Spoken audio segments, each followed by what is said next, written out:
Olá, amados irmãos, sejam bem-vindos. Com alegria estamos aqui, eu e o meu irmão, para mais um Despertar. Hoje, dia 30 de junho, último dia do mês de junho, nós estamos terminando esse mês tão rico em celebrações, em comemorações e também rico em folclore, em tradição. No Nordeste, esse mês é um mês especial, com 3 celebrações muito bem festejadas: Santo Antônio, São João e São Pedro e São Paulo. Ontem celebramos o dia da liturgia de São Pedro e São Paulo, que aqui no Brasil a igreja transfere para o domingo seguinte, portanto depois de amanhã, dia 2 de julho, a solenidade será de São Pedro e São Paulo. Nós estamos olhando, aproveitando essa liturgia e essa solenidade para olhar para a igreja e para reafirmar em nós o amor que nós precisamos ter e cultivar pela nossa igreja que é a igreja fundada por Jesus. Perceba, Jesus entregou a sua vida pela igreja, derramou seu sangue pela igreja.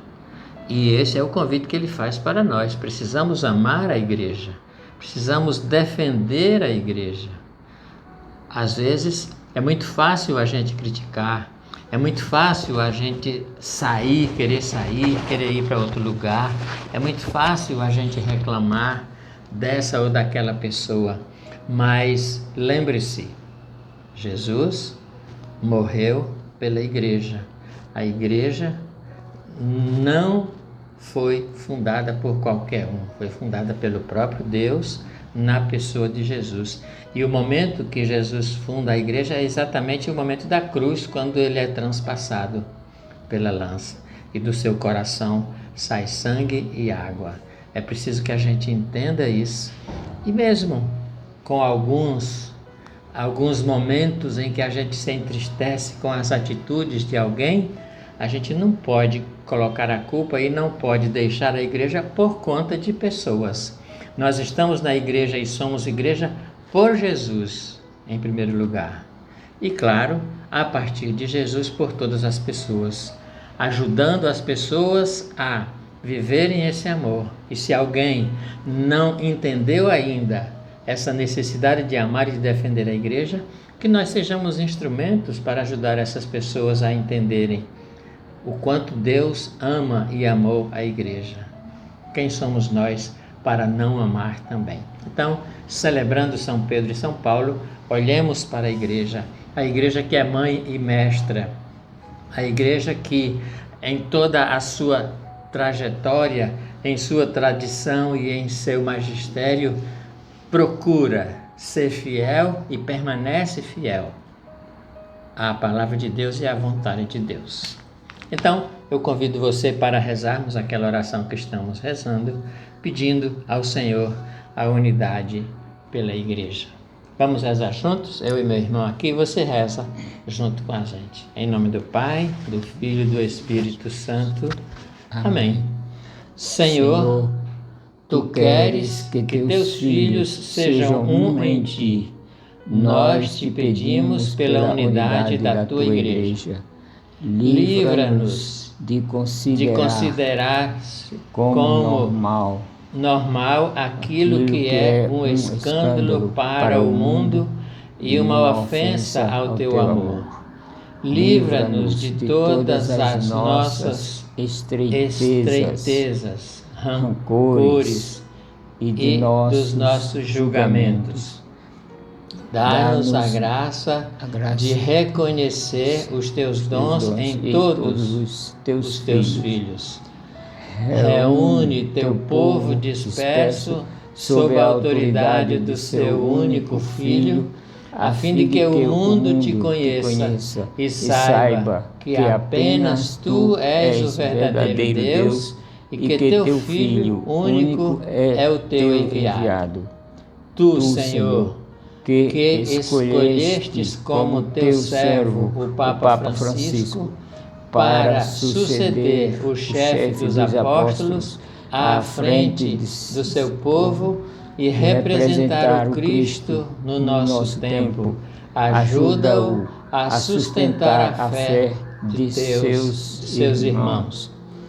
Que ele possa assegurar a unidade, o amor e a paz, para que toda a igreja esteja em comunhão de amor e de espírito contigo, e todos possam encontrar na tua casa a verdade e a vida.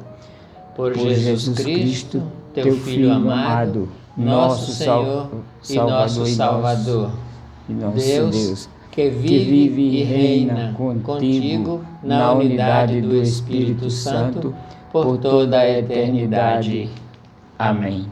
Amados irmãos, em assim sendo, vamos contemplar as leituras de hoje. Veja, nós estamos olhando, focando a necessidade de amarmos a Igreja de Jesus Cristo, sem perder de vista a liturgia do dia desta sexta-feira.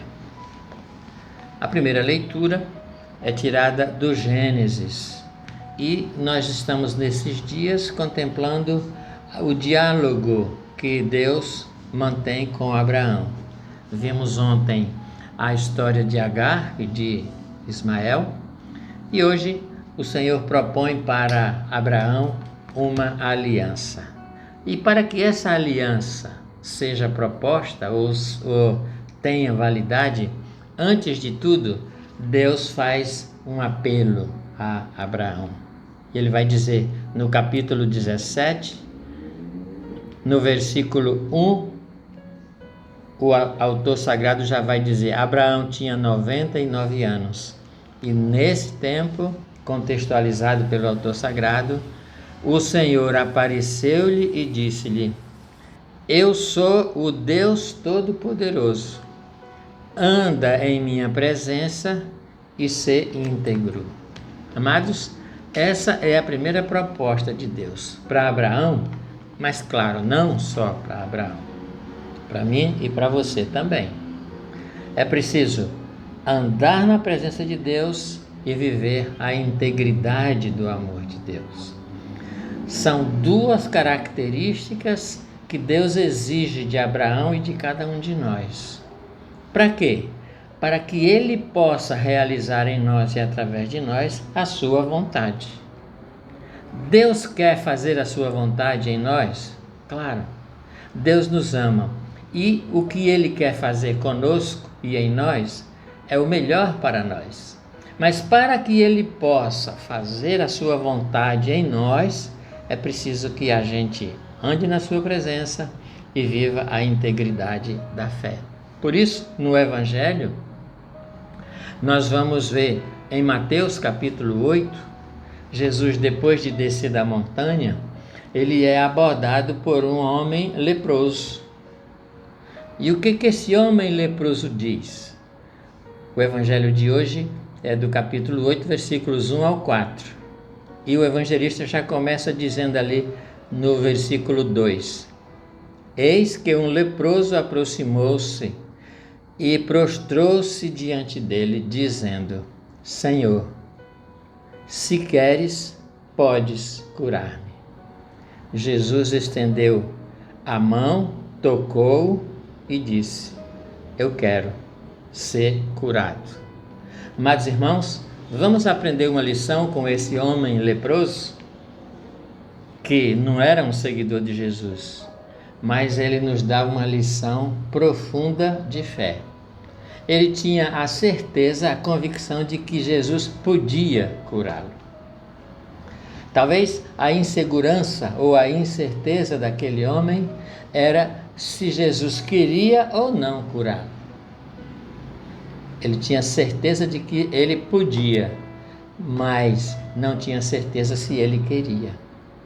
Então, ele faz essa profissão de fé: se queres, tu podes. Jesus sempre quer fazer o melhor para nós. É preciso que a gente acredite que ele possa fazer. É claro que muitas vezes a gente pede coisas que não são o melhor para nós, a gente não sabe pedir. E muitas vezes Ele não nos atende exatamente por isso, porque Ele quer nos dar muito mais, muito melhor. Mas a gente precisa estar de acordo com o seu querer, porque a gente precisa estar convicto de que Ele pode quando Ele quer. Essa lição nós precisamos levar hoje e sempre. Meu irmão, o que você gostaria de acrescentar nesse evangelho, nessa liturgia de hoje que é tão importante para nós? Pois é muito importante mesmo que nós façamos um esforço para estarmos sempre em Deus, em comunhão com Deus. E Deus, conhecendo a nossa fraqueza, nos ajuda e coloca à nossa disposição anjos, que são seres espirituais. Todo mundo tem um anjo da guarda e que está ali e quer que nós peçamos ajuda a ele. Nós precisamos pedir o nosso anjo da guarda que nos ajude a sermos mais vizinhos de Jesus. Temos também a necessidade de pedir ao Senhor Jesus que nos envie o seu Espírito Santo. Portanto, nós temos a unção do Espírito Santo que o Senhor Jesus nos concede, temos também os anjos, temos a devoção à Nossa Senhora, que ela é uma intercessora excelente, a melhor. E por quê? Porque a nossa fraqueza, os nossos defeitos, os nossos pecados nos afastam cada vez mais de Deus. E nós precisamos da ajuda desses seres de Deus que estão à nossa disposição. Precisamos orar, pedindo sempre o poder, a força do Espírito Santo em nós. E os nossos anjos da guarda, o anjo da guarda de cada um de nós, nos ajudam, nos sugerem os pensamentos adequados para que nós possamos ficar sempre na presença de Deus. É importante isso, muito importante. E é importante saber que tudo isso nós encontramos na Igreja. Na Igreja Católica Apostólica Romana. Nós temos todos esses intercessores, a começar pela nossa mãe, que é Mãe de Deus, Maria, pelos anjos, pelos santos todos. Celebramos agora 3 grandes santos: Santo Antônio, São João, São Pedro e São Paulo, 4, né? E muitos outros da sua devoção em cada lugar. Então vejam quanta riqueza. Tudo isso para quê? Para que nós possamos andar na presença do Senhor e viver a integridade. A igreja é essa grande casa, é essa grande porta, é esse grande ninho que nos acolhe para nos manter na presença do Senhor e nos possibilitar uma vida íntegra para que nós possamos alcançar de Deus tudo aquilo que nós precisamos, que Ele quer nos dar, porque Ele pode nos dar tudo. Que alegria podermos compartilhar juntos, compartilhar com meu irmão essa profundidade da palavra de Deus. Deus abençoe você. Fique com Deus. Um abraço. Até amanhã. Em nome do Pai, do Filho e do Espírito Santo. Amém. Amém.